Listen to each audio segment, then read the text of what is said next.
Bienvenue sur le podcast de l'Église La Bonne Nouvelle de Dijon. Merci de nous suivre afin de plonger ensemble au cœur de la Bible et d'y découvrir le message que Dieu adresse à ceux qu'il aime. Nous serions heureux de vous rencontrer un dimanche au 8B rue Jules Viol à Dijon. Bonne écoute. La question de l'image. Alors, qu'est-ce que l'image ? Quand Adam et Ève arrivent sur Terre, créés en l'image, pas à l'image. On n'est pas à l'image de Dieu, Dieu ne nous ressemble pas, mais dans l'image de Dieu, donc avec des attributs quelque part divins, nous sommes parfaits. Ils sont parfaits à ce moment-là. Ils sont nus et n'ont aucun problème à être nus l'un devant l'autre. Le texte de Genèse, chapitre 1, versets 27 et 31, je n'ai pas passé le 28, 29, 30, ça revenait au même. Et puis ça nous concerne juste pas trop pour ne pas nous éloigner de notre sujet de ce matin. Dieu créa les hommes pour qu'ils soient son image. Oui, il les créa pour qu'ils soient l'image de Dieu. Il les créa hommes et femmes. Ce n'est pas l'homme et puis après la femme qui serait l'image de l'homme, c'est qu'il les créa hommes et femmes. Après, il va expliquer dans les autres passages la chronologie des choses. C'est bien d'abord l'homme et puis la femme. Et ce fut ainsi. Dieu considéra tout ce qu'il avait créé et trouva cela très bon. Puis, il y eut un soir, il y eut puis un matin, et ce fut le 6e jour. Alors, quand Dieu dit que quelque chose est très bon, c'est très bon. Quand Dieu dit tov, parce que le mot hébreu c'est tov, ça veut dire parfait. Si ma femme me demande alors comment tu as trouvé mon ragoût, et que je dis bon, il y a encore possibilité que ma femme me pose la question en disant « Mais t'es sûr, il manquait rien ?» Et c'est là où je pourrais répondre en disant « Tu sais, ma mère... Et c'est une histoire vécue. Mais quand Dieu dit que c'est bon, il n'y a rien à rajouter. C'est parfait. C'est non négociable. Il n'y a pas quelque chose que Dieu pourrait faire en plus ou en moins. C'est tov. Et l'homme, appelé Ish et Isha, dans ce moment-là, était tellement en harmonie, ils étaient tellement en symbiose, ils étaient tellement dans cette perfection divine que, justement, le texte nous dit, en verset 25, l'homme et sa femme étaient tous des nus et ils n'avaient point honte. Ce n'est pas écrit dans le but que si un jour on revient à Jésus-Christ, on va tous vivre dans des campings de nudistes et qu'un vrai chrétien, s'il a de nouveau une harmonie avec Dieu, vivrait dans la nudité. Ça n'a rien à voir. C'est simplement, à ce moment-là, l'homme et la femme n'ont aucune mauvaise pensée. Ils sont parfaits, non seulement extérieurs, mais en même temps intérieurs. Mais voilà, un choix, une décision, un test de foi, un test d'obéissance va se trouver devant eux. Le serpent, vous connaissez cette histoire, qui est en réalité le diable. Alors, on ne sait pas trop si c'est un serpent, mais c'est un animal qui rampe. En tout cas, il est très proche du serpent. Et puis, le fruit, ce n'est pas forcément une pomme, c'est un fruit. En tout cas, l'idée, c'est que Dieu donne une règle. Vous ne pouvez pas toucher à deux arbres. Il y a l'arbre du fruit de la connaissance et l'arbre de la vie éternelle. Et dans le jardin, il y a deux arbres auxquels Dieu dit « Vous ne toucherez pas ». Mais voilà que le tentateur... Le diable, Lucifer, si vous voulez connaître un petit peu plus sur lui, vous avez qu'à regarder le livre de Job, il ne croit pas à cette fusion qui existe entre Dieu et les hommes et Dieu. Et il veut remettre tout ça en question. C'est le tentateur, c'est le diviseur, c'est le menteur. Et il vient poser cette question à la femme en disant « Mais vraiment, si vous mangez de ce fruit de l'arbre, vous mourrez ?» Et Ève répond correctement, elle dit « Oui, on ne peut pas toucher, on peut toucher à tous les arbres qu'on veut, mais on ne peut pas toucher à celui-là. » Et le diable va amener cette tentation en disant « Mais non, vous ne mourrez pas. » Sous-entendu, Dieu ment. Mais si vous prenez de ce fruit, vous connaîtrez le bien et le mal vous-même. Vous serez capable de discerner le bien et le mal. Vous serez vous-même des dieux. Donc vous voyez la tentation, la difficulté, le projet du diable. Premièrement, reconnaître que Dieu est menteur. Deuxièmement, croire que l'on va être capable de discerner le bien et le mal par notre propre force. Troisièmement, que nous serions nous-mêmes des petits dieux. Nous aurions nous-mêmes la puissance et la force de Dieu. Tentant, très tentant, au point que Adam et Ève vont commettre la faute, le péché original. Ce qui est la raison, en fait, de tout ce mouvement que Dieu met en place pour nous ramener à un pardon. Ce que nous venons de chanter encore, cette grâce infinie. Cette grâce, et pourquoi? Parce que où ça a commencé finalement, ce péché, ça a commencé là. Le premier choix, la première tentation. Alors on pourrait dire, ah, si seulement Ève, mais Adam était dans son dos. Adam était bien là, puisqu'il dit, Ève se retourne, elle donna la pomme, le fruit, et il en mangea aussi. Si Adam est là, ça veut dire qu'il voit cette scène. Et puis encore un autre point plus important, c'est qu'au début, cette petite loi de ne pas manger de cet arbre-là ni de celui-là a été donnée à Adam. C'est lui le gardien de sa femme à ce moment-là. Et qu'est-ce qu'il fait? Il la laisse faire, en disant, on va bien voir ce qui va se passer. Donc bref, le péché arrive clairement dans le monde. Le premier test de foi, le premier test d'obéissance est raté, et ça va avoir une conséquence sur l'entièreté de l'humanité, et encore aujourd'hui. Et c'est pas tellement compliqué à voir. Pourquoi? Parce que la mort est rentrée. Nous étions des êtres éternels, parfaits, qui ne vieillissions pas. Et voilà que conséquences directes et puis conséquences indirectes. Une des conséquences directes, ça se trouve dans Genèse chapitre 3, versets 7 à 11. « Alors leurs yeux de tous deux s'ouvrirent, et ils se rendirent compte qu'ils étaient nus. Ils se firent donc des pagnes en cousant ensemble des feuilles de figuier. Au moment de la brise du soir, ils entendirent la voix de l'Éternel Dieu parcourant le jardin. Alors l'homme et sa femme se cachèrent de l'Éternel Dieu parmi les arbres du jardin. Mais l'Éternel Dieu appela l'homme et lui demanda « Où es-tu » Celui-ci répondit « J'ai entendu ta voix dans le jardin et j'ai eu peur, car je suis nu. Alors je me suis caché. » Dieu dit « Qui t'a appris que tu étais nu? Aurais-tu mangé du fruit de l'arbre dont je t'avais défendu de manger ?» Et puis il va rentrer dans un jeu de justification. C'est pas moi, c'est la femme que tu m'as donnée. La femme dire c'est pas moi, c'est le serpent. Et finalement, c'est la faute de personne. Depuis la chute, c'est jamais sa faute. C'est toujours la faute de l'autre. Depuis la chute, nous cessons de justifier notre propres erreurs par des circonstances. C'est pas moi, c'est l'autre. À dire quand même, alors déjà Adam qui va dire à Dieu, mais tu m'as donné le diable, c'est elle qui m'a mis, c'est pas de ma faute, c'est si tu m'avais pas donné ce beau cadeau, cette femme, j'aurais pas péché. Vous imaginez, il reproche à Dieu ce que Dieu a déclaré comme parfait. Donc vous voyez déjà les conséquences de leurs yeux s'ouvrir. Mais aussi la honte, puisqu'ils se cachent, les complexes, puisqu'ils osent plus regarder l'un l'autre, ils sont complexés, la crainte du regard de l'autre. Comment est-ce qu'il va me percevoir? Est-ce que je vais être bien? Est-ce qu'il va m'aimer? Enfin bref. Et c'est pas tout. Il faut connaître la douleur, la tristesse, le vieillissement, la mort, ce qui n'était absolument pas dans le projet. Voilà la conséquence indirecte. Il commence à se sentir gêné, il commence à se sentir vulnérable en présence de l'autre. Et après s'être affranchis de la dépendance avec Dieu, maintenant, ils se séparent l'un de l'autre. Ils se cachent, ils se mettent des feuilles de figuier sur eux, et ils se cachent de la présence de Dieu. Un auteur qui s'appelle Philip Evson dit « Leurs différences physiques leur apparaissent au grand jour, si bien qu'ils éprouvent le besoin de se cacher et de se protéger l'un de l'autre. » Et il dit ceci: nous vivons aujourd'hui dans une société qui exploite les différences sexuelles à des fins égoïstes. Pourquoi je dis ça? Parce que la suite, c'est que nous essayons, par nos propres forces, de nous attirer l'un l'autre et de rétablir une image en nous, quelque part. On veut rétablir une image, mais une image malheureusement extérieure. Et ce que Dieu veut, ce n'est pas ça. La conséquence de cette désobéissance, c'est que nous naissons pour mourir. Le premier jour de ta naissance, c'est le premier jour qui t'emmène où? Vers la mort. Alors, sans être prophète, je crois que, à part Christ, 100% des gens qui sont nés sont morts. Et il y a 100% de chances que vous mouriez. Et il y a 101% de chances que je meure.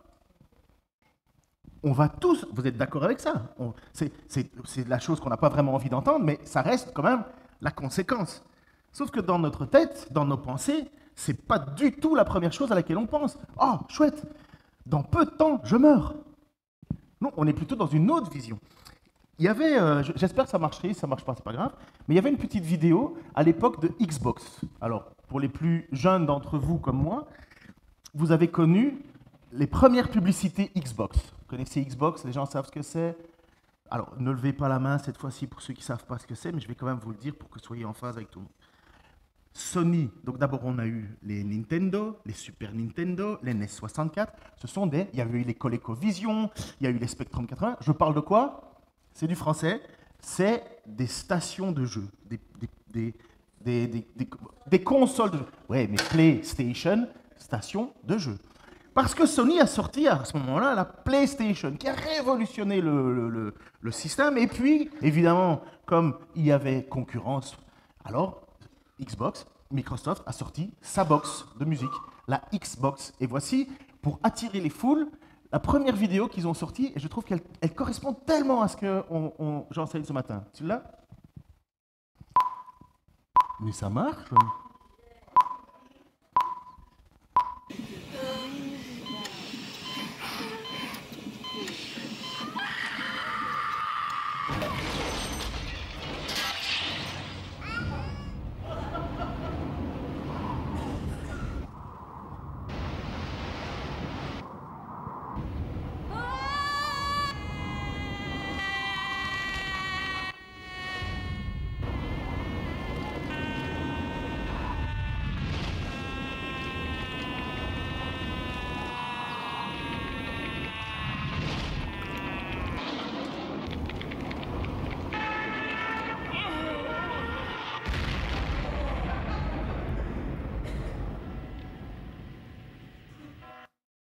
Alors, eux, ils disent « Life is short » et le reste de la publicité, c'est « Play more ». Passe plus de temps à jouer. La vie est courte, passe ton temps à jouer. Anesthésie-toi la réalité. Par contre, l'Éternel, alors dommage, j'ai pas pu le montrer, j'aurais dû l'imprimer. Par contre, si nous lisons dans Ézéchiel, le prophète dit « C'est toi, Dieu, qui a décidé de réduire la taille de nos jours. C'est toi, Dieu. » Dans l'Écriture, il est même dit que la vigueur d'un homme, c'est quoi? 70, 80 ans maximum? Alors aujourd'hui, avec tous nos médicaments et ainsi de suite, on est capable de vivre. Je crois que la personne qui a vécu le plus âgée, c'est 121, 123. Mais personne n'est passé au-dessus de 130, ça c'est sûr.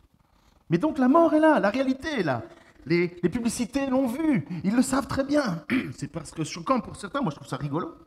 Mais parce que à l'époque, j'étais loin de la tombe. Mais cette réalité est là, nous naissons pour mourir. Et qu'est-ce qu'on fait entre-temps?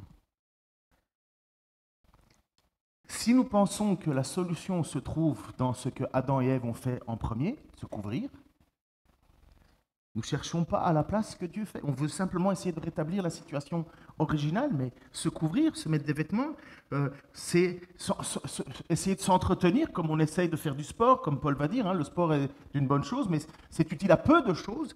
Mais si on essaie de vouloir quelque part absolument soigner l'écorce terrestre, enfin la couche extérieure, finalement on est comme embaumé un mort. On s'en va de toute façon pour mourir. Et c'est évident que Dieu nous accompagne avec nous dans ces moments où nous passons sur la terre. Dieu fait grâce à certains, il les guérit. Il ne faut pas croire que tout le monde va être guéri tout le temps, puisque Dieu nous a déjà prévu que nous mourrions. Mais Dieu fait grâce. Parfois, il y a des guérisons, parfois, il y a des choses qui nous transforment profondément de l'intérieur, parce que Dieu nous accompagne avec nous. Mais Dieu ne cherche pas à embellir le corps. Dieu ne cherche pas à guérir mon corps. Il n'y est pas opposé, mais ce n'est pas son but. La condamnation est encore sur nous. Dieu, son but, c'est de rétablir son image en nous. Voilà ce qui est le plan de Dieu, l'objectif de Dieu. Il cherche à remettre en nous une beauté impérissable. La beauté extérieure périt. La beauté intérieure est impérissable. Et quand je parle de beauté intérieure, évidemment, c'est ce qu'on dit tout le temps quand on est un peu moche. Moi, je mise tout sur la beauté intérieure. Mais je ne parle pas d'une beauté intérieure futile, selon le sens de ce que le monde nous propose. Je vous parle d'une beauté intérieure profonde, celle qui plaît à Dieu, celle que Dieu avait mis en nous à l'origine, et qui n'aurait jamais dû nous quitter. Alors mes femmes, mesdames, mes femmes, ouais, ce serait trop déjà avec une. Je suis très heureux. Mais non, un harem de 1000 femmes pour Salomon, il est fou, quoi. Enfin bref. Mesdames, restez cool. Le texte en donne à tout le monde. Mais pour montrer la beauté à laquelle Dieu attire, Dieu donne une attention particulière, il va citer, et c'est l'apôtre Pierre qui va le citer au chapitre 3 de sa première épître, au verset 1 à 7. Vous-même, vous de même femmes, soyez soumises chacune à son mari, pour que si certains d'entre eux ne croient pas à la parole de Dieu, ils soient gagnés par la foi sans parole par votre conduite. Par votre conduite, en observant votre attitude respectueuse et pure. Il y a déjà une indication là. Que votre parure ne soit pas extérieure, cheveux habilement tressés, bijoux en or, toilette élégante, mais la parure, écoutez, voilà, c'est important, mais la parure cachée de l'être intérieur, la beauté impérissable d'un esprit doux et paisible, à laquelle Dieu attache un grand prix. Car c'est ainsi que se paraient autrefois les saintes femmes qui plaçaient leur espérance en Dieu. Elles étaient soumises à leur mari. Tel était, par exemple, le cas de Sarah. Dans son obéissance à Abraham, elle l'appelait mon Seigneur. Alors, ça ne marche pas, hein. J'ai déjà essayé à Anne en disant, mais il faut que tu m'appelles mon Seigneur. Peut-être avec un petit verre de vin, ça passerait, mais ça ne marche pas en général. Et encore pour me faire plaisir, mais bon.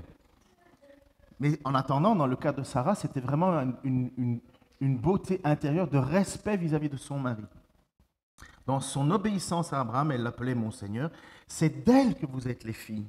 Si vous faites le bien sans vous laisser troubler par aucune crainte. Et puis, mesdames, il y a quand même le contrepoids,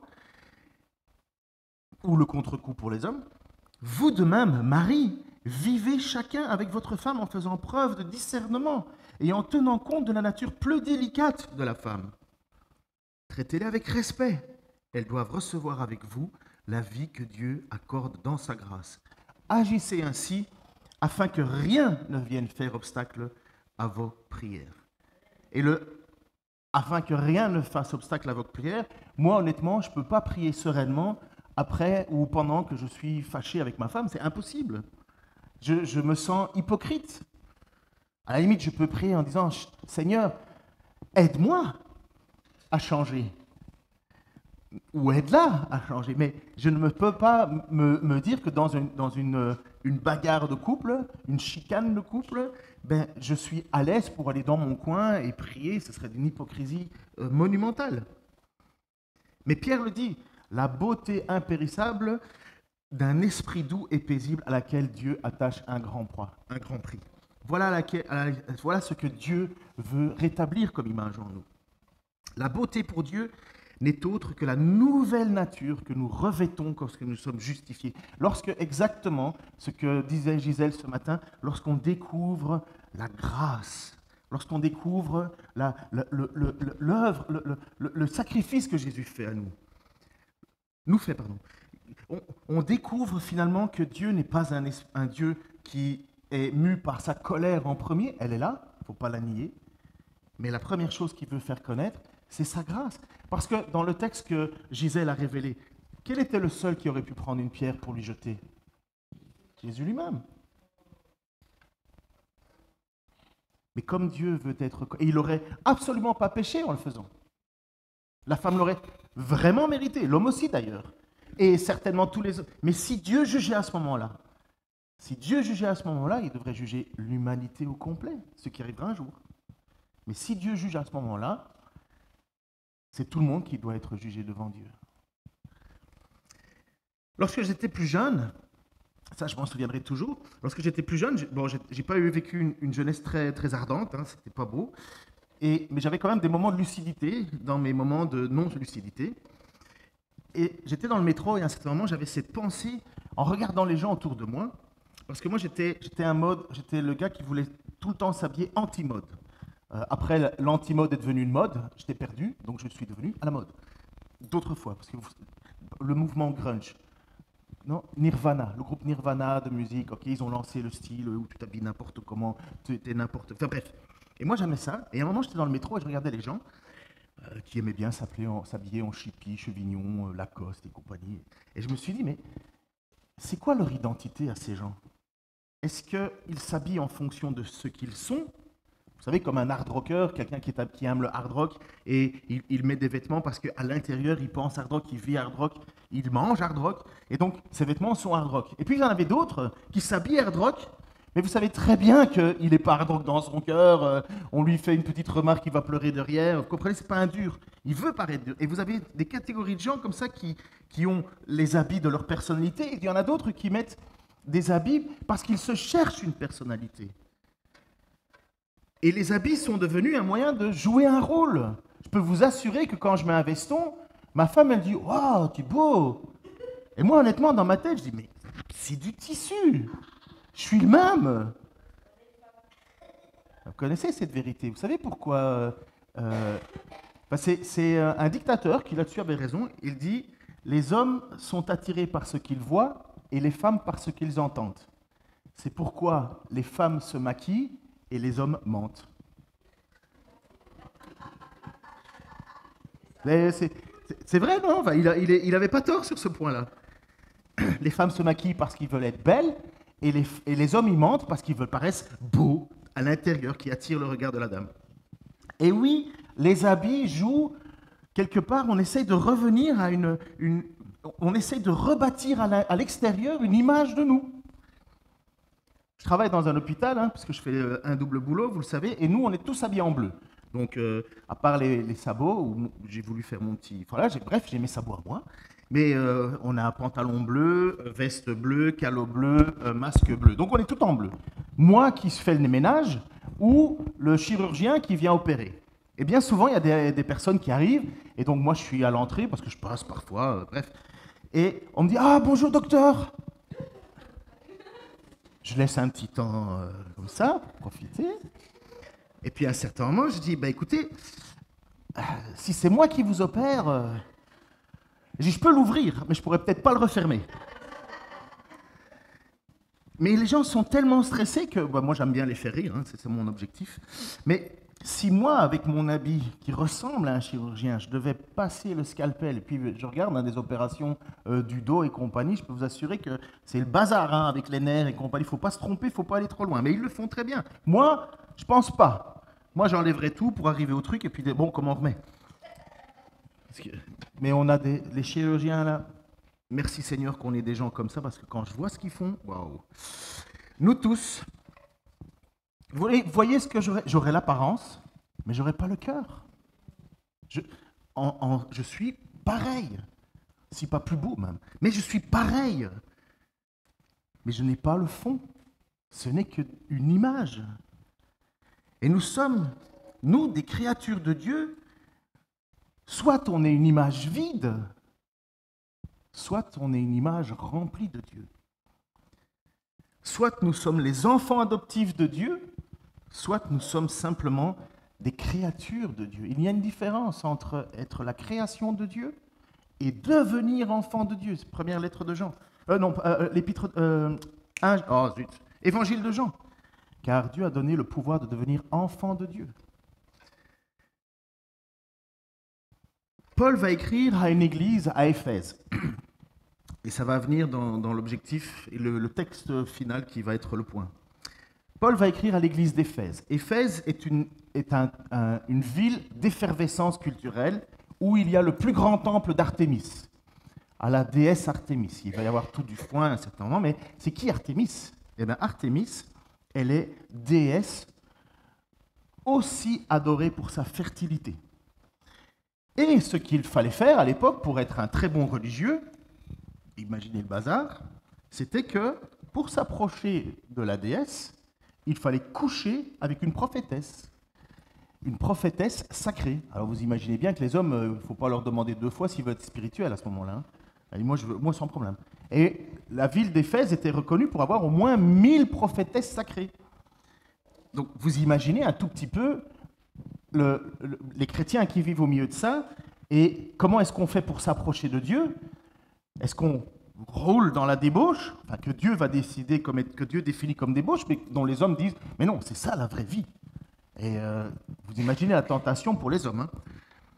Ou bien, est-ce qu'on marche selon la volonté de Dieu, selon les principes de Dieu, selon le cœur de Dieu? Et l'église d'Éphèse est au milieu de cela, au milieu de cette orgie spirituelle. Le problème, c'est que cette église d'Éphèse, elle ne va pas y arriver. Elle va se planter. Elle va se planter parce qu'il nous est dit dans la lettre en Apocalypse, c'est Jésus, au chapitre 2 de la lettre en Apocalypse, c'est Jésus qui parle à l'église.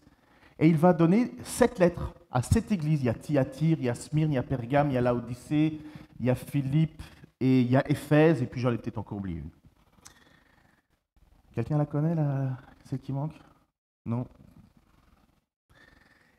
Il va écrire, donc c'est Jésus qui va demander qu'on écrive une lettre à l'église d'Éphèse. C'est une église existante. D'ailleurs, les 7 lettres d'église, ça se trouve exactement sur le parcours postal de l'époque. Et donc quand il dit tu vas aller parler à l'église, au responsable de l'église, il va s'adresser à l'église d'Éphèse qui est vivante. Quand l'apôtre Jean écrit sa lettre, il est sur l'île de Patmos, il doit avoir 85 ans. C'est l'apôtre qui a vécu le plus longtemps et qui n'est pas mort d'une mort violente comme tous les autres. Mais voici ce que Jésus va dire à l'ange de l'église qui est à Éphèse. À l'ange, alors est-ce que c'est un être spirituel? Est-ce que c'est les anciens de l'église? On n'arrive pas à définir. Mais il y a quand même un message pour cette église. Voici ce que dit celui qui tient les 7 étoiles dans sa main, c'est Jésus, les 7 étoiles, c'est les 7 églises, et qui marche au milieu des 7 chandeliers d'or. Donc c'est Jésus qui est en train de nous dire qu'il connaît son église, il la voit, il marche au milieu de ces églises, il sait comment les églises fonctionnent, il sait quel est le cœur de ces gens à l'intérieur. Puisqu'il continue en disant « Je connais ta conduite, la peine que tu prends et ta persévérance. Je sais que tu ne peux pas supporter les méchants. Tu as mis à l'épreuve ceux qui se prétendent apôtres et qui ne le sont pas. Et tu as décelé qu'ils mentaient. Tu as de la persévérance. Tu as souffert à cause de moi. Tu ne t'es pas lassé. » Là, on dit ça et on dit « Waouh, quelle belle église. Elle persévère, elle est capable de discerner si l'enseignement qu'on le donne est un bon ou un mauvais enseignement. » On se dit « Waouh, ça c'est une église solide. C'est l'église dans laquelle je veux faire partie. » Sauf que Jésus dit quand même quelque chose de profond. « J'ai cependant un reproche à te faire. Tu as abandonné l'amour que tu avais au début. Allons, rappelle-toi d'où tu es tombé. Change et reviens à ta conduite première, sinon je viendrai à toi et je déplacerai ton chandelier. Si tu ne changes pas, ça veut dire vous ne serez plus une église. Je déplace ton chandelier, c'est Dieu qui dit je ne serai plus là. Vous continuerez à votre petite vie sur terre, mais moi, je ne serai plus là. Voici pourtant une chose que tu as en faveur, tu détestes l'œuvre des Nicolaïtes tout comme moi. Alors les Nicolaïtes, on ne sait toujours pas qui c'est, on ne comprend pas trop, mais bref. Que celui qui a des oreilles écoute ce que l'Esprit dit aux églises. Au vainqueur, je donnerai à manger du fruit de l'arbre qui est de vie qui est dans le paradis de Dieu. On revient à notre arbre. Mais comment est-ce qu'il faut faire pour revenir à notre arbre? Tu as abandonné l'amour que tu avais au début. Rappelle-toi d'où tu es tombé. C'est quoi ce premier amour? D'où est-ce que cette église, puisque finalement l'église d'Éphèse va disparaître, d'où est tombée cette église? C'est le fait de passer d'une vie d'apparence sans cœur, puisque c'est là, ils ont la connaissance, ils ont le savoir, ils savent discerner si on est en train de leur annoncer le vrai évangile du faux évangile. Ils sont très doués là-dedans, ils savent dire toi tu es un faux prophète, toi tu es un vrai. Ils ont du discernement très fort. Mais il n'y a plus la vie. Il n'y a plus la vie. Et il n'est pas question d'avoir juste de l'amour sans connaissance. Il est question d'avoir les deux. Sauf qu'il y en a un qui est facile, s'ériger en maître des autres.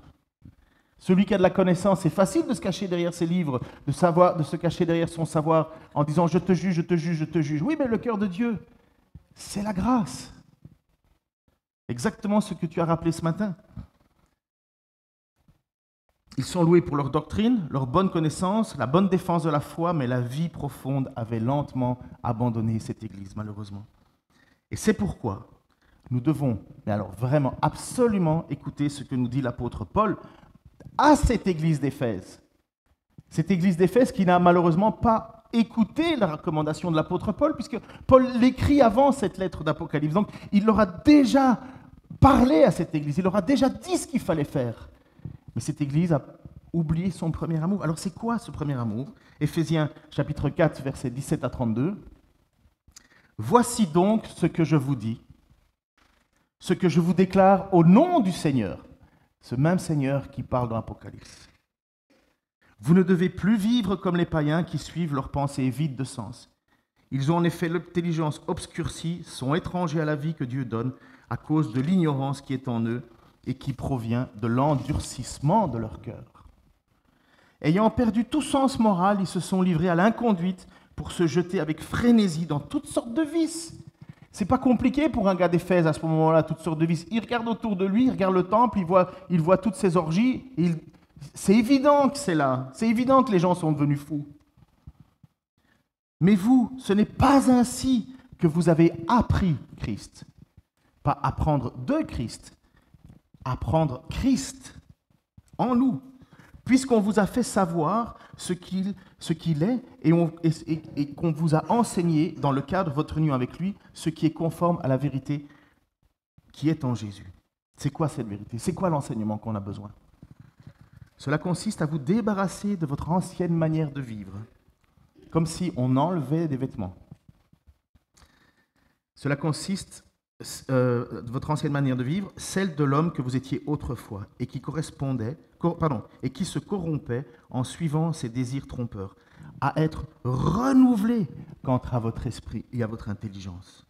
Et à vous revêtir, on parle encore de l'idée d'un vêtement sur nous, à vous revêtir de l'homme nouveau, créé conformément à la pensée de Dieu pour être juste et saint et conforme à la vérité. Et alors ce fameux « c'est pourquoi », donc voilà que Paul nous dit ce que nous devons faire. Et maintenant, ça c'est la vision doctrinale, théologique, ce que notre cerveau doit apprendre, notre cœur doit apprendre. Mais maintenant, on le traduit comment? Parce que les Éphésiens de l'époque, ils avaient bien compris le début. Ouais, mais comment on le met en pratique? C'est quoi? Tu as oublié ton premier amour, souviens-toi d'où tu es tombé. C'est pourquoi, débarrassez-vous du mensonge. Que chacun de vous dise la vérité à son prochain. Ne sommes-nous pas membres les uns des autres? Quand dans une église on commence à se mentir pour paraître plus joli, pour excuser des retards,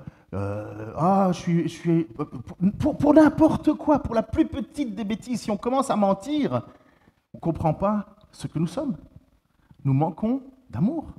Nous oublions ce que nous étions. Alors, je ne dis pas ça vraiment du tout pour me mettre en avant, mais moi, j'étais un menteur invétéré. Un menteur, je vivais dans le mensonge tout le temps. Si bien qu'à un moment, j'en étais devenu fou parce que je mentais tellement à tout le monde que je savais plus ce que je disais à l'un et à l'autre. Et puis, vous savez, c'est horrible, hein, quand un menteur se fait découvrir menteur, on est mal. On essaye de... Vous connaissez la politique française. Hein. Il n'y a rien de plus beau que dans un débat d'avoir un journaliste qui répond ou qui répète les phrases d'un politicien et le politicien dit « Oui, mais... » Mais ils sont très doués, hein, ils sont très doués. Mais il n'y a rien de pire. Mais si on joue à ça dans l'Église, si on commence déjà à se mentir dans l'Église, on ne comprend pas que nous sommes frères les uns des autres, que nous sommes membres les uns des autres.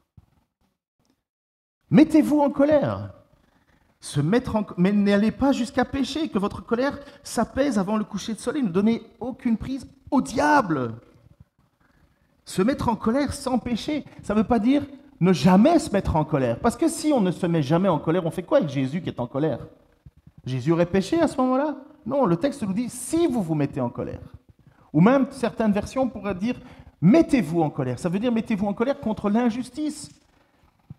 Mettez-vous en colère contre le fait que vous avez des choses que vous pourriez changer et que vous ne le faites pas. L'idée, ce n'est pas d'aller flanquer des baffes à tous autres. Mais mettez-vous en colère contre vous-même lorsque vous avez quelqu'un qui a faim dans l'église et que vous, la seule chose à laquelle vous pensez, c'est le budget de vos vacances. Mettez-vous en colère contre ça. Mettez-vous en colère contre le fait que dans votre vie, vous acceptez de regarder du porno le soir et le lendemain matin, vous venez faire la morale aux gens. Mettez-vous en colère contre ça.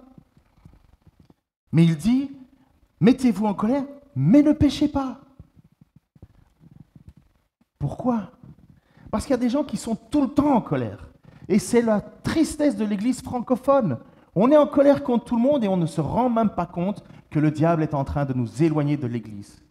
L'Église, c'est Dieu, c'est Jésus lui-même qui a décidé de la bâtir. Et lorsque les gens se mettent en colère pour des raisons futiles les 3/4 du temps, qu'est-ce que le texte nous dit ? Ne donnez aucune prise au diable. Il n'y a rien de pire qu'un chrétien, pour un chrétien, un enfant de Dieu, que de vivre dans l'amertume.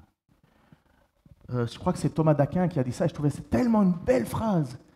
La vengeance est un poison que l'on boit en espérant voir l'autre mourir. C'est pas juste ça ? Quelle sagesse d'avoir trouvé cette phrase. La vengeance est un poison que tu bois en imaginant que l'autre va mourir. Et la rancœur dans une église, ça tue le Saint-Esprit, et on se retrouve avec des gens qui pinaillent pour des bêtises et ils sont en train de briser l'harmonie que Dieu veut placer, puisque nous sommes membres les uns des autres, pour des détails. Parce que l'Écriture est claire. Ne donnez aucune prise au diable. Mais repentez-vous si vous avez cette attitude-là. Repentez-vous, vous ne servez pas Dieu, vous servez le diable dans ces attitudes-là. Ce n'est plus Christ qui est au centre de votre vie, malheureusement, si vous avez ces attitudes. Et si j'ai cette attitude, c'est plus Christ qui est le maître de ma vie avec ça, c'est le diable. Que le voleur cesse de dérober, qu'il se donne plutôt de la peine et travailler honnêtement de ses mains pour qu'il ait de quoi donner à ceux qui sont dans le besoin. Tout le monde est d'accord avec l'idée qu'il ne faut pas voler. Mais malheureusement, on vole facilement.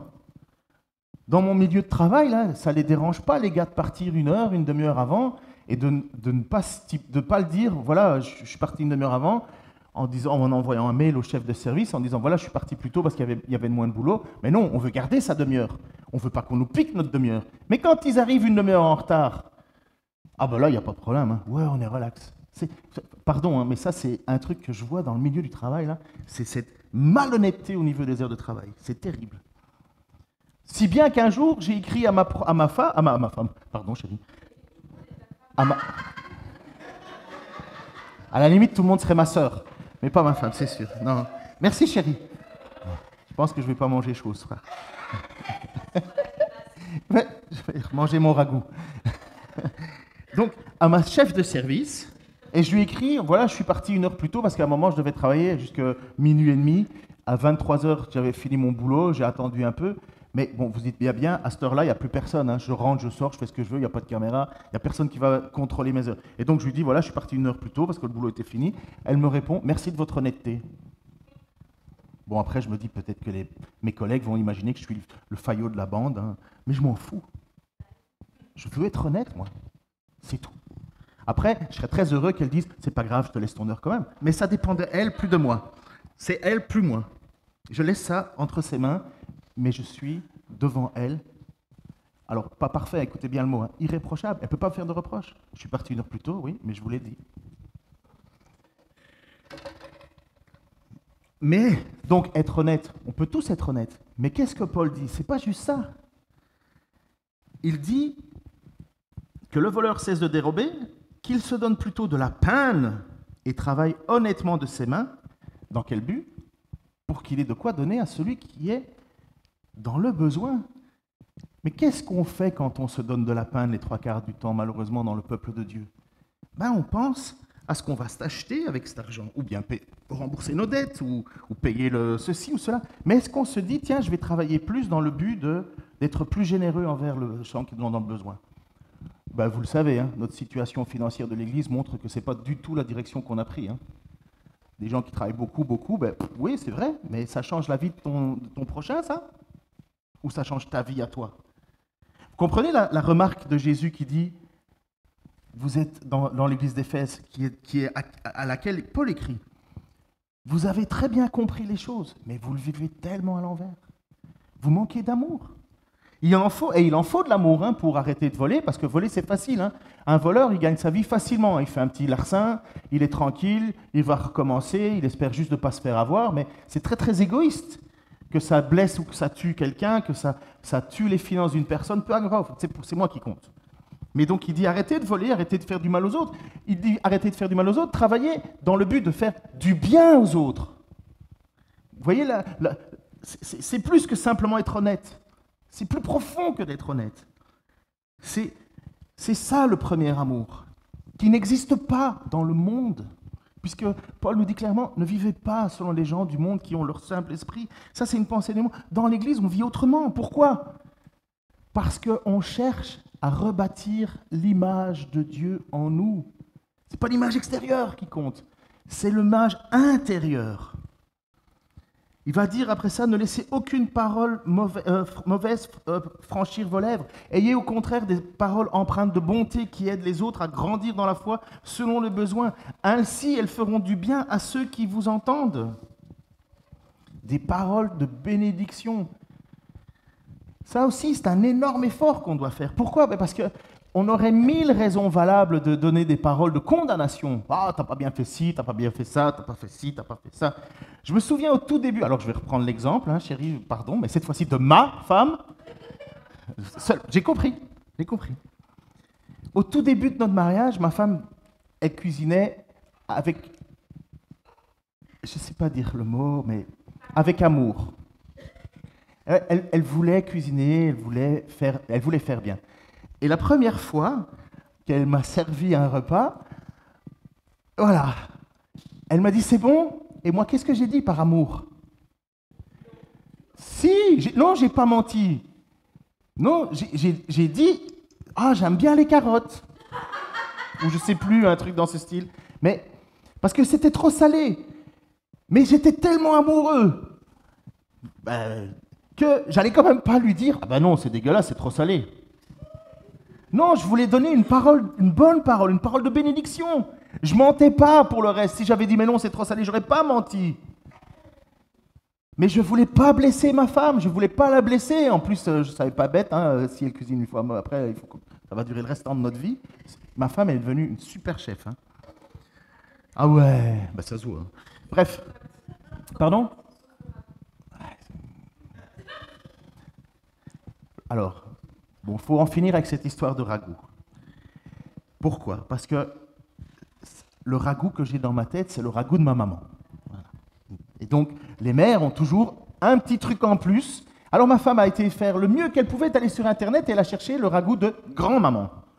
Et elle l'a fait avec passion. En plus, elle n'aime pas ça, vous imaginez? Elle me l'a fait. Et voilà, là, j'ai fait exactement l'inverse de ce que je prêche ce matin. J'ai dit, ils sont où les haricots sauce tomate? Ah, voilà, vous comprenez l'histoire. Bref, ne jamais mettre votre femme en compétition avec votre mère. Jamais. Jamais, jamais, jamais. Faites pas ça. Bref, on revient à la Bible. Faire attention avec nos paroles. Amener de la bénédiction. C'est pas du mensonge. C'est de vouloir exactement comme dit l'Écriture. Ayez des paroles empreintes de bonté qui aident les autres à grandir dans la foi selon les besoins. Ainsi, elles feront du bien à ceux qui vous entendent. Ça, au tout début de mon ministère, je l'avais. Pardon, hein, mais... Au point qu'un jour, il y avait quelqu'un qui m'a dit « Mais toi, tu es vraiment le Barnabas, tu es vraiment l'homme d'encouragement. » J'étais tellement heureux, je faisais beaucoup d'efforts. Ça demande des efforts d'encourager les gens. Jusqu'à un moment où j'en avais marre. Et je me suis aigri. Et ça fait partie de mes luttes à moi, de retrouver la possibilité de vous encourager. Pas parce que je suis pasteur, hein, c'est la même chose pour tout le monde. Mais je dois arrêter de regarder la truc qui ne marche pas et encourager. Ça, c'est le plus facile, le plus dur pour moi. Le plus dur pour moi.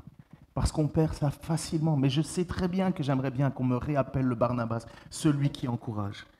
Et donc, je ne veux pas tomber dans perdre mon premier amour. Et j'espère que c'est la même chose pour vous. Après, il va nous dire, n'attristez pas le Saint-Esprit, car par cet Esprit, Dieu vous a marqué de son sceau comme la propriété pour le jour de la délivrance finale. Amertume, irritation, colère, éclat de voix, insultes, faites disparaître tout cela du milieu de vous, ainsi que toute forme de méchanceté. Soyez bons et compréhensifs les uns envers les autres, Pardonnez-vous réciproquement comme Dieu vous a pardonné en Christ. Vous comprenez que si Paul a dû écrire ça à l'Église, c'est qu'il y avait ça dans l'Église. Si Paul a écrit ça, amertume, irritation, colère, éclat de voix, insulte, faites disparaître tout cela du milieu de vous. Donc vous voyez, maintenant je reviens alors au centre et puis j'ai fini parce qu'il faudrait temps que je finisse. Soit on veut travailler l'image extérieure, paraître, être beau.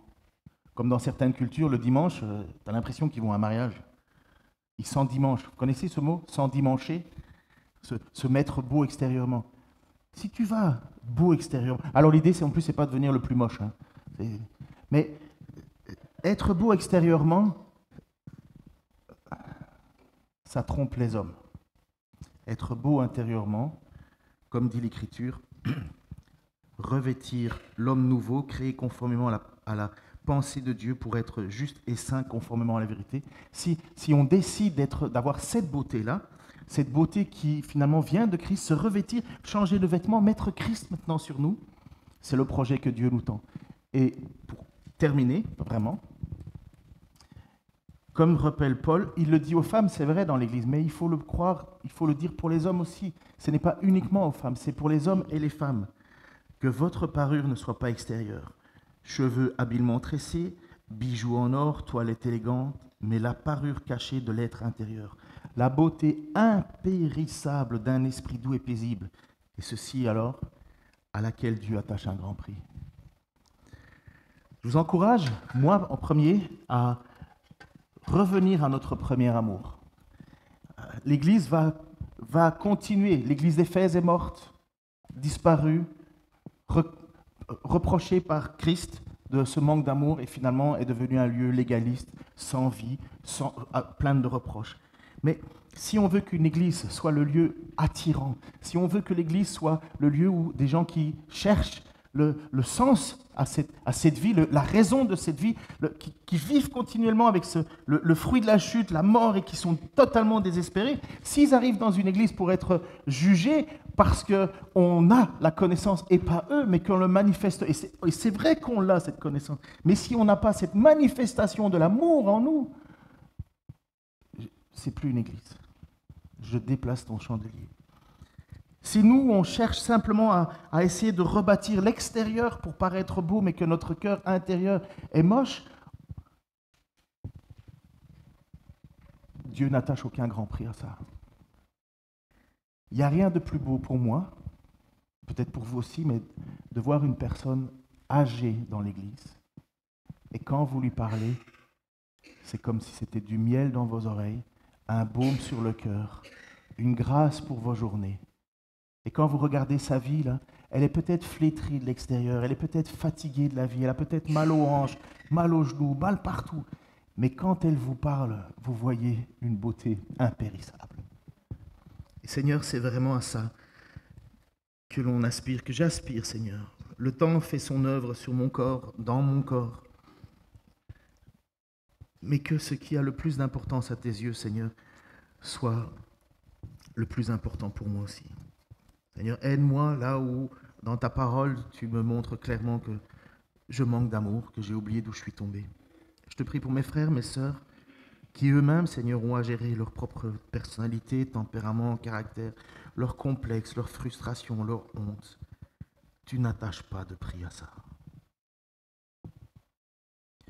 Tu nous as créés parfaitement. La chute nous a brisés. Tu as décidé, Seigneur, de ressusciter notre esprit, de sauver notre esprit en attendant que notre corps à nous soit mourant et disparaisse. Mais tu nous ressusciteras. Tu nous ressusciteras avec un nouveau corps. Nous n'aurons plus de souffrance, plus de mal. Nous serons esprit parfait, parfaitement purifié dans un corps parfait. Nous retrouverons, Seigneur, cette création originale. En attendant, Seigneur, aide ceux qui souffrent dans leur corps. Aide ceux qui souffrent du temps qui passe. Aide ceux qui souffrent de ne pas avoir un corps qui correspond aux standards de la beauté. Aide ceux qui vivent avec un handicap, Seigneur. Aide ceux qui vivent avec la maladie.